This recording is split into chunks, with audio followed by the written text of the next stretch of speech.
Dear students, Namaste. Welcome to online classes that is in accountancy subject.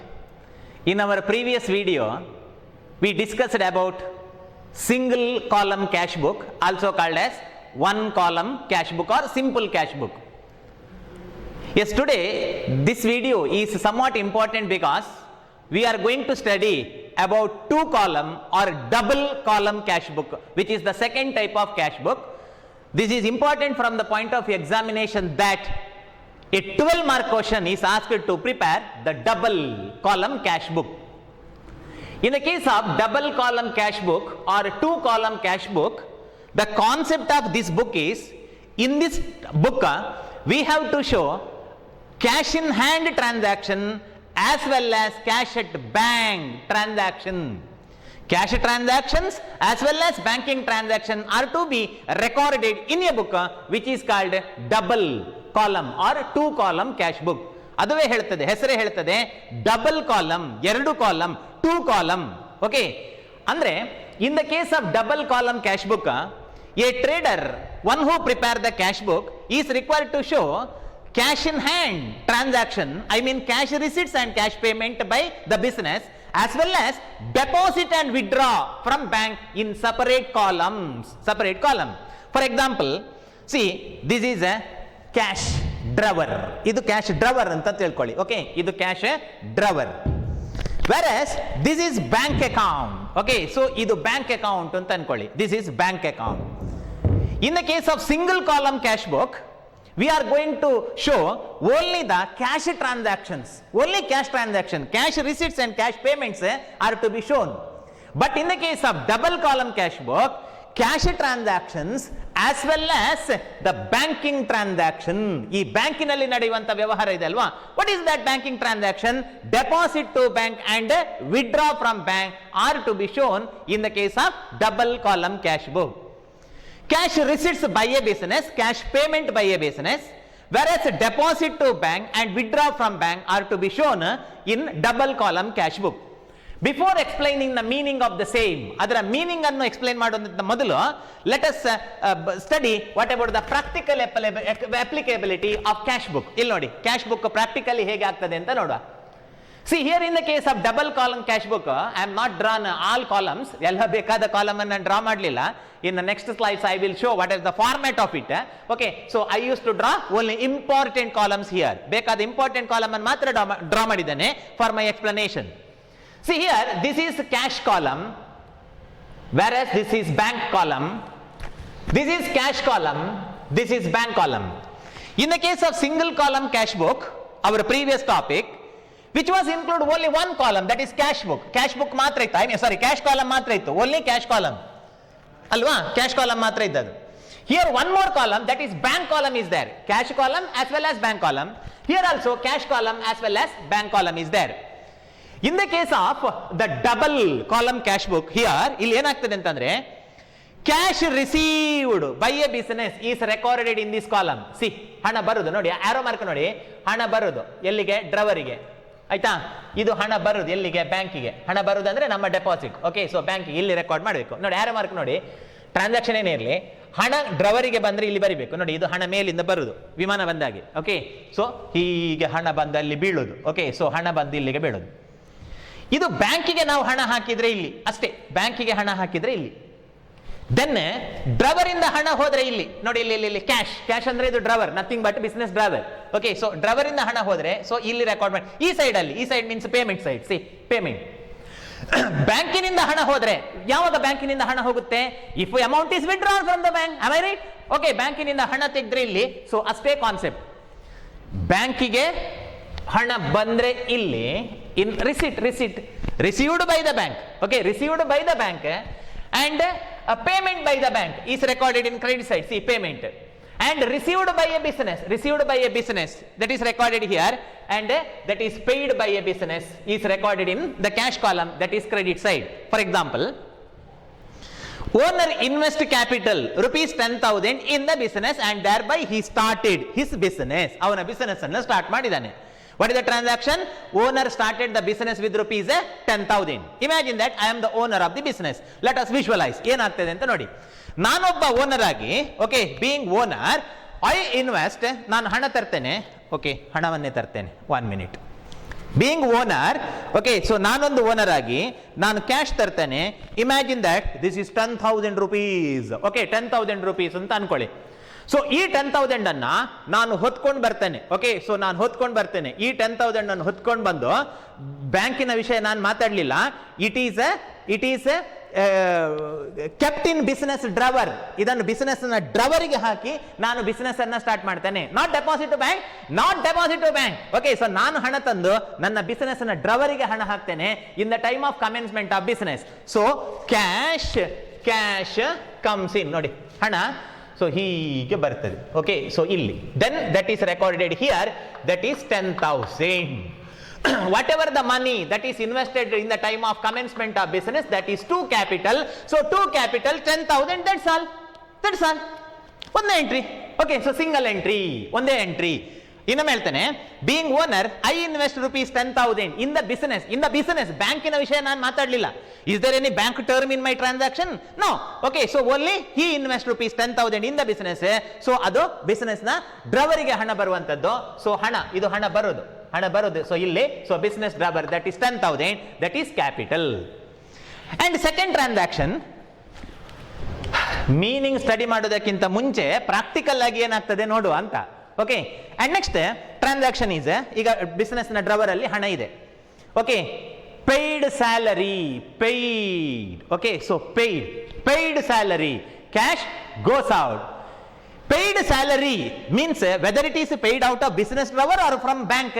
ಬ್ಯಾಂಕಿನಿಂದ ಅಂತ ನಾನು ಎಲ್ಲಿ ಹೇಳಿದ್ದೇನೆ? I said that paid salary means from the business, not from the bank.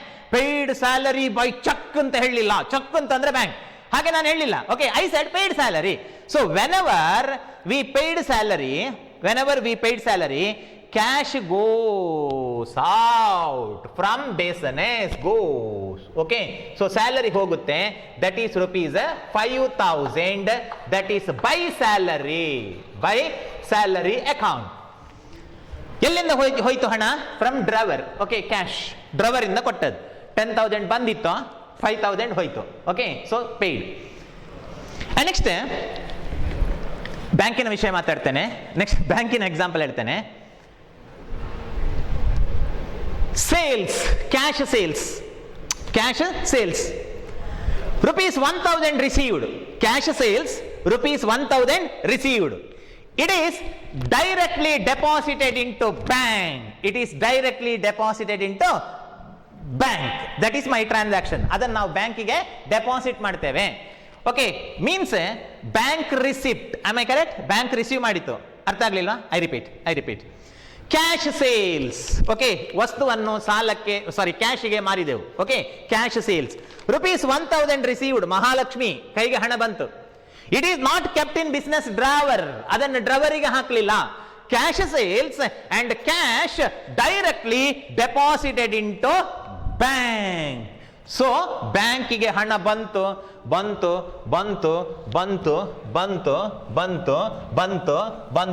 ಹೀಗೆ ಬಂದು ಬಿತ್ತು, receipt. Okay, so how much? That is 1,000. ಎಲ್ಲಿಂದ ಬಂದ ಹಣ? That is to sales account.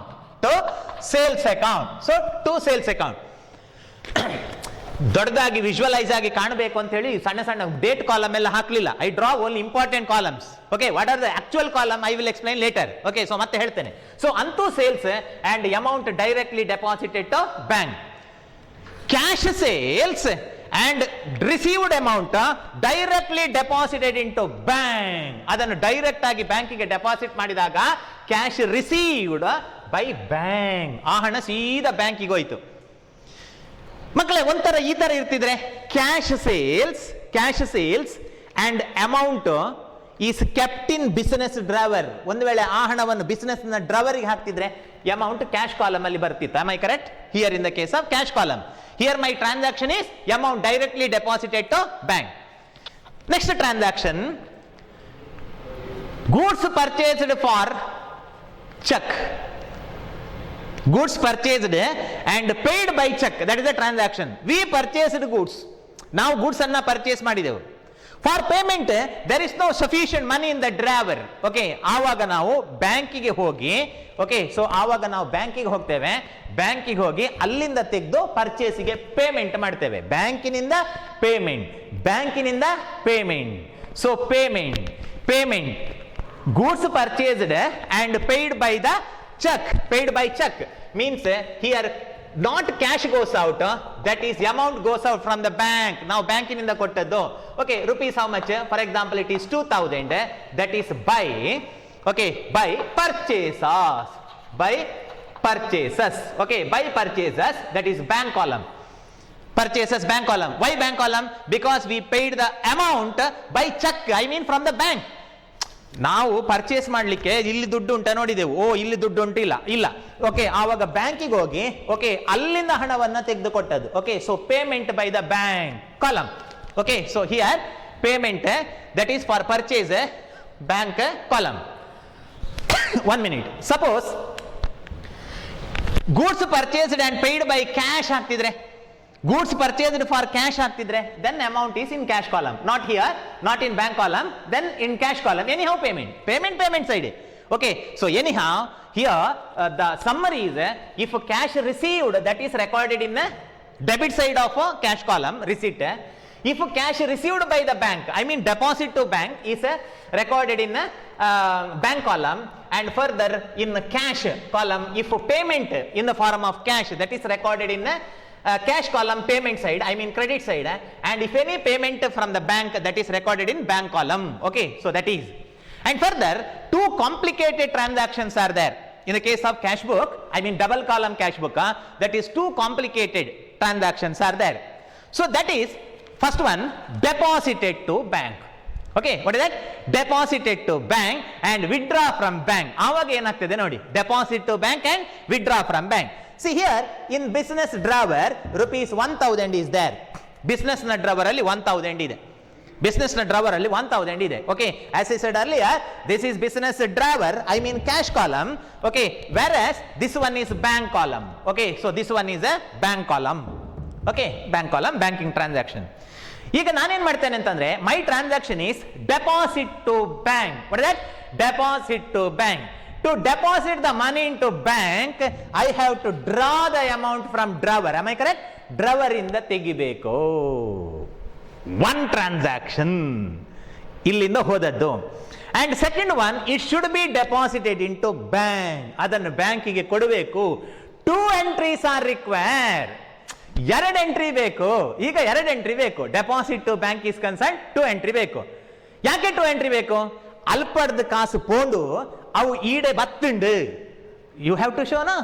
ಅರ್ಥ ಆಯ್ತಾ ನಾನೇನು ಹೇಳಿದ್ದು ಅಂತ? ಇಲ್ಲಿಂದ ಹಣ ಹೋಯ್ತು, ಅಲ್ಲಿಗೆ ಹಣ ಬಂತು ಅಂತ ನೀವು 2 ಇಫೆಕ್ಟ್ ಅನ್ನ ಕೊಡಬೇಕು. For what case? For deposit money in to the bank. For depositing the money in to the bank. ಬ್ಯಾಂಕಿಗೆ ಹಣವನ್ನು ಡೆಪಾಸಿಟ್ ಮಾಡಿದಕ್ಕೆ you have to show 2 entries. 2 ಎಂಟ್ರಿಗಳನ್ನ ತೋರಿಸಬೇಕು. I repeat, the transaction is, ಇಲ್ಲಿ ಹಣ ಇತ್ತು ಆಯ್ತಾ, ಇಲ್ಲಿ ಅಂದ್ರೆ ನಮ್ಮ ಡ್ರವರ್, ಇದು ಅದು ಬ್ಯಾಂಕ್, ಇದು ಡ್ರವರು, ಇದು ಬ್ಯಾಂಕು. ಇದು ಡ್ರವರಿಗೆ ಹಣ ಬರೋದು, ಇದು ಬ್ಯಾಂಕಿಗೆ ಹಣ ಬರೋದು. ಇದು ಕ್ಯಾಶ್ ಡ್ರವರಿಂದ ಹೋಗೋದು, ಇದು ಬ್ಯಾಂಕಿನಿಂದ ಹೋಗೋದು. ಆಯ್ತಾ? ಸೊ ಹಾಗೆ 4 ಕಾಲಮ್ ಇದೆ, 4 ಕಾಲಮ್ ಅಂದ್ರೆ 2 ಕಾಲಮ್ ಇದೆ ಇನ್ ಬೋತ್ ದ ಸೈಡ್. ಹಾಗಾಗಿ ಇದನ್ನು ಡಬಲ್ ಅಂತ ಕರೆಯುವಂಥದ್ದು. Why it is called double ಅಂದ್ರೆ ಡ್ರವರ್. ಓಕೆ, ಇಲ್ಲಿಂದ ಹಣ ಹೋಗುದು 1000. ಈ ಕ್ಯಾಶ್ ಹೀಗೆ ಹೋದ ಹಣ ಆಯ್ತಾ, ಅದು ಹೀಗೆ ಎಲ್ಲಿಗೆ ಬರ್ತದೆ? ಬ್ಯಾಂಕ್ 1000. ಸೊ ಬ್ಯಾಂಕಿಗೆ ಬರ್ತದೆ. ನೋಡಿ ನೋಡಿ ನೋಡಿ, ಬ್ಯಾಂಕಿಗೆ ಹಣ ಬಂದದ್ದು. ಓಕೆ, ಹಣ ಬಂತಲ್ಲ, ಬ್ಯಾಂಕಿಗೆ ಬಂತು. ಎಲ್ಲಿಂದ ಹೋಯ್ತು? ಡ್ರವರಿಂದ ಹೋಯ್ತು, ಡ್ರವರಿಂದ ಹೋಯ್ತು. Okay, so 2 entries are required. 2 ಎಂಟ್ರಿಗಳು ಬೇಕು. ಆಯ್ತಾ? ಸೊ ಇನ್ ಕ್ಯಾಶ್ ಅಲ್ಲಿ ಕ್ಯಾಶ್ ಬರೀಲಿಕ್ಕೆ ಆಗುದಿಲ್ಲ. By bank. Okay, by bank. Cash ಅಲ್ಲಿ ಕ್ಯಾಶ್ ಬರಿಬಾರದು, by bank which is journal entry. And then bank ಅಲ್ಲಿ ಬ್ಯಾಂಕ್ ಬರೀಲಿಕ್ಕೆ ಆಗುದಿಲ್ಲ, that is to cash account. To cash account. For what case? For deposit the money in to bank. ಬ್ಯಾಂಕಿಗೆ deposit ಮಾಡಿದಾಗ. I repeat, whenever we are going to deposit the money into the bank, ಬ್ಯಾಂಕಿಗೆ ನಾವು ಹಣವನ್ನು deposit ಮಾಡಬೇಕಾದ್ರೆ at first you have to draw the amount from drawer. ಹಣ ತೆಗಿಬೇಕು. ನೋಡಿ, drawer ಇಂದ ಹಣ ತೆಗೆಯುವುದು. Okay, we have to draw the money from drawer. So drawer ಇಂದ ಹಣವನ್ನ ತೆಗಿಬೇಕಾ, ದಟ್ ಈಸ್ 1000 ಹಣ ಹೋಯ್ತು ನೋಡಿ. And same amount deposited in to bank, ಆ ಹಣವನ್ನ ಬ್ಯಾಂಕಿಗೆ ಡೆಪಾಸಿಟ್ ಮಾಡಬೇಕು. ಸೊ 2 ಎಂಟ್ರೀಸ್ ಆರ್ ರಿಕ್ವೈರ್, 2 ಎಂಟ್ರಿಗಳು ಬೇಕು. And further withdraw from bank, ಉಲ್ಟಾ. ಓಕೆ, ಸೊ ನಾವು quite opposite case, withdraw from bank. ಬ್ಯಾಂಕಿನಲ್ಲಿ ಹಣ ಇದೆ, ಅದನ್ನು ನಾವು ತೆಕ್ಕೊಂಡು ಬರಬೇಕು. Means 2 entries are required. 2 entry that we have to draw the money from the bank and same amount is received by the business drawer. Okay, so 2 entries are required. That here we have to draw the money from the bank, rupees 1000. See, we have to draw the money from the bank, credit side, and same amount received by the business, that is cash. Okay, so cash column 1000 ನೋಡಿ, ಇಲ್ಲಿ bank column ಅಲ್ಲಿ, ಇಲ್ಲಿ cash column ಅಲ್ಲಿ. For what purpose? Withdraw the money from the bank. So whenever we are going to withdraw the money from bank amount goes out. Okay, ಬ್ಯಾಂಕಿನಿಂದ ಹಣ ಹೋಯ್ತು, so ಹೋಯ್ತು, see here goes out, and same amount received by the business, I mean that is drawer, that is cash.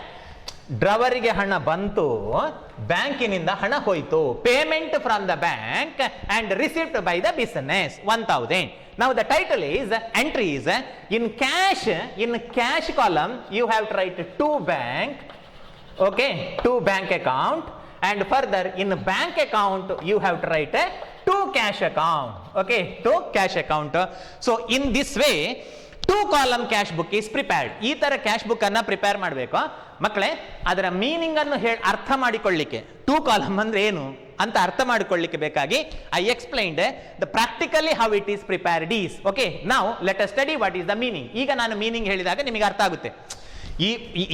ಈ ತರ entry ಮಾಡುದು ಅಂತ ಹೇಳದೆ ನಾನು ಮೀನಿಂಗ್ ಹೇಳ್ತಿದ್ರೆ ನಿಮ್ಗೆ ಅರ್ಥ ಆಗ್ತಿರ್ಲಿಲ್ಲ. ಅರ್ಥ ಆಯ್ತಾ?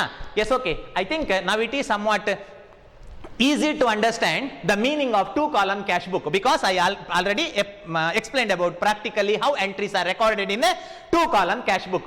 Yes, 2 column or double column cash book. It is a cash book. Oh, it is a cash book. It is cash book which contains separate cash column to record receipt and payment of cash by a business, and also a bank column. Oh, cash column and also a separate bank column. ನೋಡಿ, cash column ಇದೆ to record receipts and payment of cash by a business, as well as separate bank column is there to record deposit and withdraw of cash in the bank. Okay, cash in the bank, deposit and withdraw in the bank. To show the same, even bank column also to be drawn. It contains 2 column, one cash column, another one bank column. Therefore, it is called double column cash book. I repeat, double column cash book or 2 column cash book. It is a cash book. It is a cash book which contains separate cash column. Oh, one separate cash column to record receipts and payment of cash by a business. Means drawer. ಬಿಸಿನೆಸ್ಗೆ ಬಂದಂತಹ ಹಣವನ್ನ ಮತ್ತೆ business ಕೊಟ್ಟಂತಹ ಹಣವನ್ನ drawer ಇಂದ record ಮಾಡ್ಲಿಕ್ಕೆ separate cash column ಇದೆ. ಇನ್ನೊಂದೇನಿದೆ, and also a bank column. Oh god, ಇನ್ನೊಂದು column. Okay, also a bank column to show deposit and withdraw of cash in the bank. Okay, so deposits are to be recorded in debit side. Okay, so deposit as well as withdraw. So 2 columns are there, therefore it is called a double column cash book. What do you mean by double column cash book? It is a cash book which contains separate cash column to record cash receipts and cash payment by a business, and also it contains a separate bank column to record deposit and withdraw of cash in the bank. Double column cash book ಅಂತಂದ್ರೆ ಇದೊಂದು cash book, ಇದರಲ್ಲಿ separate cash column ಇರುತ್ತೆ. ಆ cash column ಅಲ್ಲಿ business receive ಮಾಡಿದಂತಹ cash ಮತ್ತು payment ಮಾಡಿದಂತಹ cash record ಮಾಡ್ತೇವೆ. And also it contain a separate column that is called bank column, in which we are going to show all deposits and withdraw from bank. So such a cash book is called double column cash book. Let us see what is there in next slide. Okay, next slide ಅಲ್ಲಿ ಏನುಂಟು ನೋಡಿ. Yes, next, important points about 2 column cash book. While study about 2 column cash book, we must know some important points in our mind. Okay, ಕೆಲವು important point ಇದೆ, ಅದು ಏನು ಅಂತ ನೋಡುವ. See here business man opens current account in the bank. Business man open ಮಾಡುವಂತದ್ದು current account. See in the case of bank we can open fixed deposit account or savings bank account or recurring deposit account and current account. Okay, what are the features of the same? That is the topic in business study subject. Okay, business study subject ಅಲ್ಲಿ ಆ account ಗಳ ಬಗ್ಗೆ ನಿಮಗೆ ಪರಿಚಯ ಆಗುತ್ತೆ. Anyhow, here businessman open current account. Current in Kannada it is called ಚಾಲ್ತಿ ಖಾತೆ. ಚಾಲ್ತಿ ಖಾತೆ, that is called current account. What is the feature of current account? In the features of current account that there is no limit of operation of the current account. Current account ಅನ್ನು ಇಷ್ಟೇ ಬಾರಿ operate ಮಾಡಬೇಕು ಅಂತಿಲ್ಲ.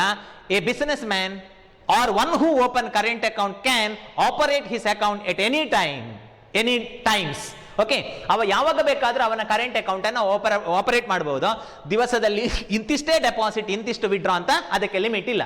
So businessman open current account in the bank in which overdraft facilities available. In which overdraft facilities available. What do you mean by overdraft? Overdraft means a facility to current account holder. ಅವರಿಗೆ ಮಾತ್ರ ಸಿಗುವುದು. Current account holder to withdraw the amount over and above their deposit up to a limit. Up to a limit. Over and above their deposit. Over and above their deposit up to a limit. A limit is there. So ಅಂತಹ ಫೆಸಿಲಿಟಿಯನ್ನ over draft facility ಅಂತ ಹೇಳುವಂಥದ್ದು. For example, being customer of the bank, you student and we teachers or employees are going to open only the savings bank account. ನಾವು savings bank account ಅನ್ನು open ಮಾಡ್ತೇವೆ. In the case of savings bank account, we can withdraw the amount up to the limit of our deposit. ನಮ್ಮ deposit ಎಷ್ಟುಂಟು ಅಷ್ಟು ಮಾತ್ರ ಹಣ ತೆಗಿಬಹುದು, ಅದಕ್ಕಿಂತ ಜಾಸ್ತಿ ತೆಗಿಲಿಕ್ಕೆ ಆಗುದಿಲ್ಲ. But business man expected to make the payment all of a sudden when goods are delivered or supplied to him. ಯಾವಾಗ ಅವನಿಗೆ ಸ್ಟಾಕ್ ಬರುತ್ತೆ, ಯಾವಾಗ ಅವನಿಗೆ ಪೇಮೆಂಟ್ ಮಾಡ್ಲಿಕ್ಕೆ ಇರ್ತದೆ ಅಂತ ಅದು ಅನ್ಎಕ್ಸ್ಪೆಕ್ಟೆಡ್, ಗೊತ್ತಿರುವುದಿಲ್ಲ. ಹಾಗಾಗಿ bank will provide the overdraft facility only to the current account holder and business man can open current account. ಈಗ ನಾನು ನಿಮ್ಮ ಹತ್ರ ಹೇಳುವಾಗ ಕರೆಂಟ್ ಅಕೌಂಟ್ ಅಲ್ಲಿ ಓವರ್ ಡ್ರಾಫ್ಟ್ ಫೆಸಿಲಿಟಿ ಸಿಗ್ತದೆ ಅಂತ ಹೇಳುವಾಗ ನೀವು ಮನಸ್ಸಿನಲ್ಲಿ ಯೋಚನೆ ಮಾಡಬಹುದು, ನಾನು ಕೂಡ ಒಂದು ಅಕೌಂಟ್ ಓಪನ್ ಮಾಡಿದ್ರೆ ಹೇಗೆ ಅಂತ. ಆಗುದಿಲ್ಲ ಮಕ್ಕಳೇ. In the case of students or employees it is not possible to open. Only business man can open current account with the bank. Current account ಅಲ್ಲಿ ಏನ್ ಸಿಗುತ್ತೆ ಗೊತ್ತಾ? Overdraft facilities available. Overdraft, what you mean by overdraft? Drawing the amount over and above the deposit up to a limit. For example, if my deposit is rupees 20,000, being businessman in current account, if my deposit is 20,000, ನನ್ನ deposit 20,000 ಇದ್ರೆ ಒಂದು ಬಾರಿಗೆ ನಾನು 25, 30, 40, 50,000 draw ಮಾಡಬಹುದು. Next pay ಮಾಡಬೇಕು. Okay, next I have to pay the amount to the bank up to a limit. Up to a limit. ಇನ್ನು ಹೀಗೆ ಯೋಚನೆ ಮಾಡಬೇಡಿ, in the case of current account overdraft facility ಸಿಗ್ತದೆ, bank ಅಲ್ಲಿ 10,000 deposit ಇದ್ರೂ ಕೂಡ current account ಅಲ್ಲಿ ಕೋಟಿಗಟ್ಟಲೆ ರೂಪಾಯಿ ವಿಡ್ರಾ ಮಾಡಬಹುದು ಅಂತ. No, by the study of financial strength and by the study of financial capacity and by the study of credit worthiness of the businessman, bank will fix one limit for the overdraft. ಆ over draft ಗೆ ಅವನ ಹಣಕಾಸಿನ ಹಿನ್ನೆಲೆಯನ್ನ ನೋಡಿಕೊಂಡು bank ಅವನಿಗೆ ಒಂದು limit ಅನ್ನು fix ಮಾಡ್ತದೆ. ನಿನ್ನ ಆಸ್ತಿ ಇಷ್ಟು ಉಂಟು, ನಿನ್ನ ಕ್ರೆಡಿಟ್ ವರ್ದಿನೆಸ್ ಇಷ್ಟು, ಹಾಗಾಗಿ ನೀನು ಇಷ್ಟೇ ಅಮೌಂಟ್ ಅನ್ನು ವಿಡ್ರಾ ಮಾಡಬಹುದು ಅಂತ. ಸಿಕ್ಕಾಬಟ್ಟೆ ಒಟ್ಟಾರೆ ವಿಡ್ರಾ ಮಾಡ್ಲಿಕ್ಕೆ ಆಗುದಿಲ್ಲ, ಆಯ್ತಾ? ಓವರ್ ಡ್ರಾಫ್ಟ್ ಅಂದ್ರೆ anyhow, in the case of businessman, he can open current account in the bank. In the case of current account, overdraft facility is available. Overdraft facility means withdraw the amount over the deposit limit. I mean ಕೆಲವು ಸಲ debit side ನ total ಹೆಚ್ಚಿರಬಹುದು. ಎಲ್ಲಿ? ಇನ್ the case of bank column. Bank column cash column ಅಲ್ಲಿ ಇಲ್ಲ. ಇನ್ the case of cash column debit total always more. Debit side ನ ಟೋಟಲೇ ಹೆಚ್ಚಿರ್ತದೆ. But in the case of bank column, it depends. For example, his overdraft are more, then credit balance is there. If his deposit is more, avana deposit ಹೆಚ್ಚಿದ್ರೆ, okay, there may be debit balance. Okay, yes, let us see what is the next point in next slide. Okay, so next slide ಅಲ್ಲಿ ಏನುಂಟು ನೋಡಿ. One businessman open current account in the bank. In the case of current account, overdraft facilities available. Yes, next point. Debit balance in current account means deposit. Very important. Debit balance in current account means deposit. ಈ current account ಅಲ್ಲಿ bank column ಅನ್ನು ನೋಡಿ, bank column ಅನ್ನು ನೋಡಿ. C ಇಲ್ಲಿ bank column ಅಲ್ಲಿ, okay, ಇನ್ bank column ಅಲ್ಲಿ I will write here 10,000. Bank deposit 10 and 1, that is 11. 10 and 1, 11,000 is there. ನನ್ನ ಎಕ್ಸಾಂಪಲ್ ಪ್ರಕಾರ ಇಲ್ಲಿ 11,000 ಇದೆ. ಇಲ್ಲಿ 3,000 ಇದೆ. 3,000 withdraw. 3000 withdraw. I mean deposit is more, no? Deposit is more. If debit side total more, that is called a deposit. If debit side total more, that is called deposit. That is called debit balance. So ಹಾಗಾಗಿ debit balance in current account that is favourable balance. ಇದು business ಮ್ಯಾನಿಗೆ favourable, ಖುಷಿ, ಜೈ ಬೋಲೋ ಭಾರತ್ ಮಾತಾ ಕಿ. ಯಾಕೆಂತಂದ್ರೆ debit balance ಅಂದ್ರೆ deposit ಹೆಚ್ಚು, ನನ್ನ deposit ಹೆಚ್ಚು, that is called debit balance. ಎಲ್ಲಿ? ಬ್ಯಾಂಕ್ ಕಾಲಮ್ ಅಲ್ಲಿ. ಕ್ರೆಡಿಟ್ ಬ್ಯಾಲೆನ್ಸ್, ಓ ಗಾಡ್, ಅರೆ ಬಾಬಾ, shame shame. That is credit balance in current account means that is over draft, that is ಸಾಲ. Okay, ಅದು ಸಾಲ. ಸೊ ಇಲ್ಲಿ ಕ್ರೆಡಿಟ್ ಕಾಲಮ್ ಅಲ್ಲಿ total ಹೆಚ್ಚಿದ್ರೆ in credit side total is more. Suppose for example I will write here 20,000. Okay, 20 ಬರೀತೇನೆ. ಈಗ ಇಲ್ಲಿ ನೋಡಿ 11,000 ಡೆಪಾಸಿಟ್ ಹಣ ಬಂದದ್ದು, 10,1 that is 11. Okay, 11,000. Whereas withdraw 21,000, 20,1 that is 21,000. Withdraw more. Okay, more withdraw, that is unfavorable balance. ಅದನ್ನ ನಾವು unfavorable balance ಅಂತ ಹೇಳ್ತೇವೆ. That is shame balance. I mean overdraft more, no? Overdraft ಹೆಚ್ಚಿದೆ ಅಲ್ವಾ? ಸೊ ಹಾಗಾಗಿ ಕ್ರೆಡಿಟ್ ಬ್ಯಾಲೆನ್ಸ್ ಇದೆ ಎಲ್ಲಿ? ಇನ್ bank column.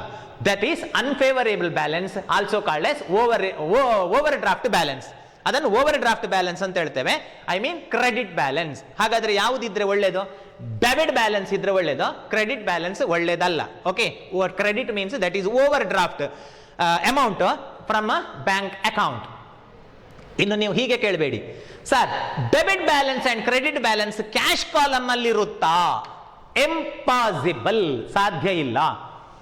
Debit balance, credit balance possibility is there only in the case of bank column because overdraft facilities are available. But in the case of cash column, always debit balance, debit balance, debit balance, debit balance ಇರ್ತದೆ. ಯಾಕೆಂತಂದ್ರೆ ನಮ್ಮ ಪರ್ಸಿಗೆ 2,000 ಬಂದ್ರೆ 2,500 ಕೊಡ್ಲಿಕ್ಕೆ ಆಗೋದಿಲ್ಲಲ್ಲ. So ಬರುವುದೇ ಹೆಚ್ಚಿರ್ತದೆ ಹೊರತು ಕೊಡುವುದು ಕಮ್ಮಿ ಇರ್ತದೆ. Therefore cash book always shows a debit balance. Deposit to bank is debited to cash book, bank column. Deposit to bank is debited to cash book, bank column. If we are going to deposit the money, for example, see here, sales ಇಂದ ಬಂದ ಹಣವನ್ನ ಬ್ಯಾಂಕಿಗೆ ಹಾಕಿದ್ದೇವೆ. So deposit to bank, see, deposit to bank is debited to cash book, not cash column, bank column. Bank column is important. ಹಾಗಾಗಿ red ink ಇದೆ ಇಲ್ಲ ನೋಡಿ, ಹಾಗಾಗಿ ರೆಡ್ ಮಾರ್ಕ್ ಅಲ್ಲಿ ಇದೆ. Okay, if amount deposited to bank then that is recorded in debit side of cash book, bank column. Withdraw from bank is credited to cash book, bank column. Withdraw from bank, bank bank bank. So ಬ್ಯಾಂಕಿನಿಂದ ಹಣ ತೆಗೆದ್ರೆ ಅದನ್ನು cash ಬುಕ್ಕಿನ credit side ಅಲ್ಲಿ ಬರಿಬೇಕು, because it is payment. For example, for the purpose of purchase of goods ಅನ್ನ purchase ಮಾಡಲಿಕ್ಕೆ we paid from the bank. So ನಾವು ಬ್ಯಾಂಕಿನಿಂದ ಕೊಟ್ಟದ್ದು ₹20,000. Okay, so withdraw from bank is credited to cash book, that is bank column. ಹಾಗಾದ್ರೆ conclusion ಏನು? If amount deposited to bank then that is recorded in cash book, debit side, bank column. If amount withdrawn from the bank, that is recorded in credit side of cash book, that is bank column. Let us see the next point in next slide. Okay, so next slide alli enu anta nodi. The next important point, that is contra entries. What is that?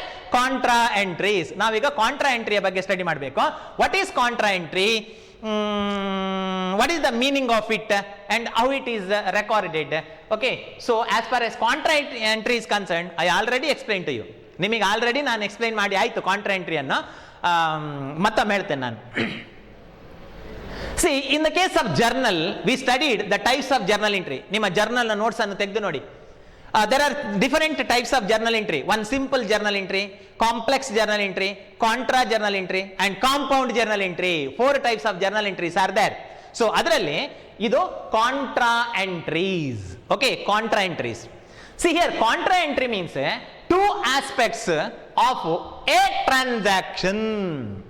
Two aspects of A means one transaction are recorded in the same book in opposite side is called contra entries.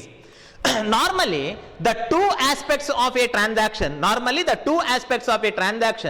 are recorded in two separate books normally, But in the case of 2-column cash book only in accountancy, in the case of 2-column cash book only in accountancy, the two aspects of a transaction is recorded in same book. ನಾನು ಏನು ಹೇಳಿದೆ ಗೊತ್ತಾ, ಎಲ್ಲ ಕಡೆ ಒಂದು transaction ಇರುವ ಎರಡು aspect ಅನ್ನು ಬೇರೆ ಬೇರೆ ಬುಕ್ ಅಲ್ಲಿ ಬರೀತೇವೆ. For example, salary paid, salary account ಅಲ್ಲಿ ಕ್ಯಾಶ್ ಅಂತ ಬರೀತೇವೆ, ಕ್ಯಾಶ್ ಅಕೌಂಟ್ ಅಲ್ಲಿ ಸ್ಯಾಲರಿ ಅಂತ ಬರೀತೇವೆ in separate accounts. Okay, but only in the case of 2-column cash book, as far as deposit and withdraw is concerned, the two account involved, that is cash and bank, is to be recorded in the same book, that is in cash book. Debit aspect ಮತ್ತು credit aspect ಅನ್ನು ಒಂದೇ book ಅಲ್ಲಿ ಬರೀತೇವೆ, ಅದಕ್ಕೆ ನಾವು contra entry ಅಂತ ಕರೆಯುವಂಥದ್ದು. Okay, contra entries. ಏನದು contra entry? ನೋಡಿ, ನಾನು ಆಲ್ರೆಡಿ ಎಕ್ಸ್ಪ್ಲೈನ್ ಮಾಡಿದ್ದೇನೆ. ಕಾಂಟ್ರಾ ಎಂಟ್ರಿ ಎಲ್ಲಿ ಬರುತ್ತೆ ಗೊತ್ತಾ? Only in 2 cases, one deposit to bank, another one withdraw from bank. ಎರಡೇ ಕಡೆ ಬರುವಂತದ್ದು, ಒಂದು deposit to bank and withdraw from bank, ಎರಡು ಕಡೆ ಮಾತ್ರ ಕಾಂಟ್ರಾ ಎಂಟ್ರಿ ಬರುತ್ತೆ. 1 minute, I already explained it, ಅದನ್ನು ನಾನು ಆಲ್ರೆಡಿ ಎಕ್ಸ್ಪ್ಲೈನ್ ಮಾಡಿದ್ದೇನೆ. ಸೊ ಮತ್ತೊಮ್ಮೆ ನಾನು ಹೇಳ್ತೇನೆ ವಾಟ್ ಅಬೌಟ್ ಕಾಂಟ್ರಾ ಎಂಟ್ರಿ ಅಂತ. See here, in the time of deposit to bank and withdraw from bank, the effect or effect is there to both the columns, that is cash column and bank column. I already explained, ನಾನು explain ಮಾಡಿದ್ದೇನೆ. ನೋಡಿ, ಇಲ್ಲೀಗ amount ಇದೆ, drawer ಅಲ್ಲಿ amount ಇದೆ. Okay, so drawer ಅಲ್ಲಿ amount ಇದೆ, ಸರಿ ತಿಳ್ಕೊಳ್ಳಿ. ನಾನು ಕಾಂಟ್ರಾ ಎಂಟ್ರಿ ಅಂದ್ರೆ ಏನು ಅಂತ ಹೇಳ್ತೇನೆ. ಕಾಂಟ್ರಾ ಎಂಟ್ರಿ ಅಂದ್ರೆ ಏನು ಗೊತ್ತಾ? ಒಂದು ಟ್ರಾನ್ಸಾಕ್ಷನ್ ಗೆ ಇರುವ ಎರಡು ಆಸ್ಪೆಕ್ಟ್ಗಳನ್ನು ಒಂದೇ ಅಕೌಂಟ್ ಅಲ್ಲಿ ಬರೆಯುವುದಕ್ಕೆ ಕಾಂಟ್ರಾ ಎಂಟ್ರಿ ಅಂತ ಹೇಳುದು. ಎಲ್ಲಿ ಕಾಂಟ್ರಾ ಎಂಟ್ರಿ ಬರುತ್ತೆ? ಎರಡು ಸಂದರ್ಭಗಳಲ್ಲಿ ಮಾತ್ರ ಬರುತ್ತೆ, ಎರಡು ಸಂದರ್ಭ ಮಾತ್ರ. ಒಂದು deposit to bank, another one withdraw from bank. ಇಲ್ಲಿ ನೋಡಿ, ಡ್ರವರ್ ಅಲ್ಲಿ ಹಣ ಇದೆ. ಓಕೆ, ಡ್ರವರ್ ಅಲ್ಲಿ ಹಣ ಇದೆ. ಡ್ರವರ್ ಅಲ್ಲಿ ಹಣ ಇದ್ದದ್ದನ್ನು ಬ್ಯಾಂಕಿಗೆ ಡೆಪಾಸಿಟ್ ಮಾಡುವಾಗ, whatever the money is there in the drawer, ಅದನ್ನು ಬ್ಯಾಂಕಿಗೆ ಡೆಪಾಸಿಟ್ ಮಾಡುವಾಗ ಎರಡು ಸತ್ಯಗಳು ಸತ್ಯ. ಒಂದೇನು? ಒಂದು ಇಲ್ಲಿಂದ ಹಣ ಹೋದದ್ದು ಒಂದು ಸತ್ಯ, ಇನ್ನೊಂದು ಬ್ಯಾಂಕಿಗೆ ಹಣ ಬಂದದ್ದು ಇನ್ನೊಂದು ಸತ್ಯ. ಐ ಮೀನ್ ಎರಡು ಎಫೆಕ್ಟ್ ಇದೆ. ಏಪ ನಮ್ಮ ಅಮೌಂಟನ್ನು ಬ್ಯಾಂಕಿಗೆ ಡೆಪಾಸಿಟ್ ಮನ್ಪೋನ ಅಪಗ ಮುಲ್ಪಡ್ದು ಕಾಸು ಪೋಯಿನಲ್ಲ ಸತ್ಯ, ಅವು ಬ್ಯಾಂಕ್ಗೆ ಪೋಯಿನಲ್ಲ ಸತ್ಯ. Two effect, there are two effect, ಎರಡು ಇಫೆಕ್ಟ್ ಇದೆ. ಒಂದು ಅಲ್ಲಿಂದ ಹಣ ಹೋದದ್ದು, ಮತ್ತೊಂದು ಅದು ಬ್ಯಾಂಕಿಗೆ ಬಂದದ್ದು. ಟೂ ಇಫೆಕ್ಟ್ ಇದೆ. ಆ ಟೂ ಎಫೆಕ್ಟ್ ಅನ್ನು ತೋರಿಸ್ಬೇಕು ತಾನೆ. We have to show two effects also. ಎರಡು ಇಫೆಕ್ಟ್ ಅನ್ನು ತೋರಿಸಬೇಕು, ಇಲ್ಲದಿದ್ದರೆ ನಿಮ್ಮ accountancy incomplete. Okay, your accountancy not showed the full picture of the transaction. Am I right? Yes, therefore, whenever money deposited to bank, we have to show two entries. ಒಂದು drawer cash column rupees 1000 ಹೋದದ್ದು. Okay, ಹೋದದ್ದು cash ಇಂದ 1000 ಹೋದದ್ದು, ಅದು ಸತ್ಯ. ಆ ನಂತರ ಈಚೆ ಬ್ಯಾಂಕಿಗೆ ಹಣ ಬಂದು. ಓಕೆ, ಸೊ ಇಲ್ಲಿಗೆ 1000 ಬ್ಯಾಂಕ್ ಕಾಲಮ್ಗೆ ಹಣ ಬಂದದ್ದು ಸತ್ಯ. ನೋಡಿ, ಇಲ್ಲಿಂದ ಹಣ ಹೋಗುದ, ಇಲ್ಲಿಂದ ಹಣ ತೆಗೆಯುವುದಕ್ಕೆ ಎಂಟ್ರಿ ಬೇಕು. ಅಲ್ಲಿಂದ ಕ್ಯಾಶ್ ಕಾಲಮ್, ಮಕ್ಕಳೇ, ಕ್ಯಾಶ್ ಕಾಲಮ್ ಹಣ ಹೋಗುವುದಕ್ಕೆ ಬೇಕು. ಆನಂತರ ಹಣ ಹೀಗೆ ಬಂದು ಇಲ್ಲಿ ಬೀಳುವುದಕ್ಕೆ. ಓಕೆ, ಸೊ ಎರಡು ಎಂಟ್ರಿ ಕೊಡಬೇಕು. ಅದುವೇ ಕಾಂಪೌಂಡ್ ಎಂಟ್ರಿ. ಅದು ಕಾಂಟ್ರಾ, ಅದು ಕಾಂಟ್ರಾ ಎಂಟ್ರಿ. ಕಾಂಪೌಂಡ್ ಅಲ್ಲ, I am sorry, that is contra entry. ನಾವು ಎಂಟ್ರಿ ಕ್ಯಾಶ್ ಅಲ್ಲಿ ಬ್ಯಾಂಕ್ ಅಂತ ಬರಿಬೇಕು, ಕ್ಯಾಶ್ ಅಲ್ಲಿ ಬ್ಯಾಂಕ್ ಅಂತ ಬರಿಬೇಕು, ಬ್ಯಾಂಕ್ ಅಲ್ಲಿ ಕ್ಯಾಶ್ ಅಂತ ಬರಿಬೇಕು, quite opposite. Okay, bank column ಅಲ್ಲಿ ಕ್ಯಾಶ್ ಅಂತ ಬರಿಬೇಕು, ಕ್ಯಾಶ್ ಕಾಲಮ್ ಅಲ್ಲಿ ಬ್ಯಾಂಕ್ ಅಂತ ಬರಿಬೇಕು. Why? Because whenever we deposit the money in to the bank, the journal entries bank account debtor to cash. Nice. Whenever money deposited to bank account debtor to cash. ಈಗ ಏನಾಯ್ತು ಮಕ್ಕಳೇ? ಒಂದು ಟ್ರಾನ್ಸಾಕ್ಷನ್ಗಿರುವ ಎರಡು ಆಸ್ಪೆಕ್ಟ್ಗಳನ್ನು ಒಂದೇ book ಅಲ್ಲಿ ಬರೆದಿದ್ದೀರಿ. ಎರಡು aspect cash book ಅಲ್ಲೇ ಇದೆ. That is called contra entry. The two aspects of one transaction are recorded in the same book in opposite side. Opposite side, debit side, credit side, debit side, credit side. ಭೀಮ್ ಕಿಟ್ಟ ತಕ್ಕ, ತರ್ರಿ ಕಿಟ್ಟ ತಕ್ಕ, opposite side. Okay, so debit side and credit side in opposite side is called contra entries. Example, two aspects, deposit to bank. ಅದು explain ಮಾಡಿದೆ, deposit to bank. And withdraw from bank, and ಬ್ಯಾಂಕಿನಿಂದ ಹಣ withdraw ಮಾಡುವಾಗ ಈ ಎರಡು ಸಂದರ್ಭಗಳಲ್ಲಿ ಮಾತ್ರ contra entry ಬರುತ್ತೆ, ಬೇರೆ ಎಲ್ಲೂ ಬರುವುದಿಲ್ಲ. Only two transaction, one deposit to bank and withdraw from bank. I already explain deposit to bank. ಈಗ ಇದನ್ನು ಹೇಳ್ತೇನೆ, withdraw from bank. See here, ಬ್ಯಾಂಕಿನಲ್ಲಿ ದುಡ್ಡಿದೆಯೋ ಇಲ್ವೋ ಗೊತ್ತಿಲ್ಲ, ಓವರ್ ಡ್ರಾಫ್ಟ್ ಸಿಗ್ತದಲ್ಲ. ಬ್ಯಾಂಕಿನಲ್ಲಿ ಹಣ ಇಲ್ಲದಿದ್ರೂ ಕೂಡ ಓವರ್ ಡ್ರಾಫ್ಟ್ ಸಿಗ್ತದಲ್ಲ, ಅಂತ ಬ್ಯಾಂಕಿನಲ್ಲಿ ಹಣ ಇಲ್ಲೋ ಇಲ್ಲವೋ ನಿಮಗೆ ಅಗತ್ಯ ಇಲ್ಲ. ಓಕೆ, ಯಾಕಂದ್ರೆ ಹಣ ಇಲ್ಲದಿದ್ರೂ ಕೂಡ overdraft facility is available. Yes, whenever we are going to withdraw the money from the bank, ಎರಡು ಸತ್ಯಗಳು. ಒನ್, ಬ್ಯಾಂಕಿನಿಂದ ಹಣ ಹೋದದ್ದು ಹೌದಾ, ಕರೆಕ್ಟಾ? ಎಸ್, ಆ ಹಣ ಡ್ರವರಿಗೆ ಬಂದದ್ದು ಹೌದಾ, ಕರೆಕ್ಟ್. ಏಪ ನಮ್ಮ ಬ್ಯಾಂಕ್ ಹಿಡ್ದು ಕಾಸು ದೆಪೋನ ಅಪಗ ಬ್ಯಾಂಕ್ ಹಿಡ್ದು ಕಾಸು ಪೋಯ್ನಲ್ಲ ಅಂದ್ ಅವು ಬಿಸಿನೆಸ್ ಬತ್ತನಲ್ಲ ಅಂದ್. Two effect, I my correct? There are two effects. Okay, there are two effects. Therefore, we have to show the two effect of a transaction, that is withdraw from bank. First ಗೆ ನೀವು ಎಲ್ಲಿಗೆ ಹೋಗ್ಬೇಕು? Bank. ಇಲ್ಲಿ ಬ್ಯಾಂಕಿನಿಂದ 1,000 ತೆಗಿಬೇಕು. ಈ ಕಡೆ ತೆಗ್ದದ್ದು ನೋಡಿ, ಇದು ನೋಡಿ ತೆಗ್ದದ್ದು. ಹಾಗೆ ಬ್ಯಾಂಕಿನಿಂದ ತೆಗ್ದ ಹಣ ಎಲ್ಲಿಗೆ ಬರಬೇಕು? ಡ್ರಾವರ್. ಸೊ ಡ್ರಾವರಿಗೆ 1,000. ಓಕೆ, 1,000 ಇಲ್ಲಿಗೆ ಬರಬೇಕು. ನೋಡಿ, ಒಂದು ಟ್ರಾನ್ಸಾಕ್ಷನ್, ಬ್ಯಾಂಕಿನಿಂದ ಹಣ ತೆಗೆದದ್ದು, ಎರಡು ಸತ್ಯಗಳು, 2 ಎಂಟ್ರೀಸ್. ಒನ್, ಬ್ಯಾಂಕಿನಿಂದ ಹಣ ಹೋಗುವುದು, withdraw. Another one, received by the business. ಮಕ್ಕಳೇ, ಇಲ್ಲಿಂದ ಬ್ಯಾಂಕಿನಿಂದ ತೆಗೆದ ಹಣ ಡ್ರವರಿಗೆ ಬರಬೇಕಲ್ಲ ಮಕ್ಕಳೇ. ಆಗ ಅಲ್ಲಿ ಹೋದ ಎಂಟ್ರಿಯನ್ನು ತೋರಿಸಬೇಕು, ಇಲ್ಲಿ ಬಂದ ಎಂಟ್ರಿಯನ್ನು ತೋರಿಸಬೇಕಲ್ಲ. ಇಲ್ಲದಿದ್ರೆ ಏನಾಗ್ತದೆ? ಕ್ಯಾಶರ್ ಉಂಟಲ್ಲ, ಕ್ಯಾಶರು ಯಾರು? ಶ್ರೀಧರ. ಓಕೆ, ಸೊ ಅವನು ಹಣವನ್ನು ಕಿಸೆಗೆ ಹಾಕೊಂಡಿದ್ದಾನೆ ಎನ್ನುವ ಅರ್ಥ ಬರ್ತದೆ. ಅಲ್ಲಿಂದ ತೆಗೆದದ್ದು ಅದು ಬ್ಯಾಂಕಿಗೆ ಬಂದದ್ದು, ಎರಡು ಎಂಟ್ರಿಗಳನ್ನು ತೋರಿಸಬೇಕು. ನಾವು entry in cash, that is to bank. In cash to bank, in bank to cash. Okay, to cash and word C is recorded. Okay, ledger folio column ಅಲ್ಲಿ ವರ್ಡ್ ಸಿ ಅಂತ ಬರಿಬೇಕು. In ledger folio column we have to write word C, so that to show that it is the contra entry. Okay, some other points are there as far as 2 column cash book is concerned. I will explain the same and continue the same in next video. I think you understood about the 2 column cash book this much in this video. Okay, so I will continue in next video. Take care, that's all. Thank you.